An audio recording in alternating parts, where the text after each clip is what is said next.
बिस्मिल्लाहिर्रहमानिर्रहीम। अस्सलाम वालेकुम वरहमतुल्लाहि वबरकातुहू।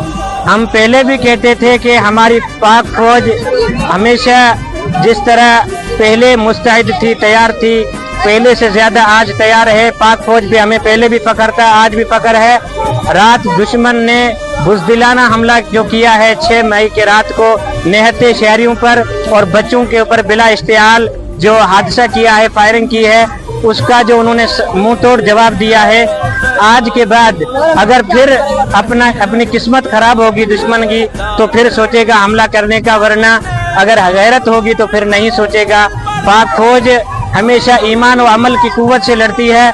उनके पीछे 24 करोड़ पाकिस्तानियों की दुआएं हैं, माओं की, बेटियों की, उलमा की, हुफाज की दुआएं हैं उनके साथ।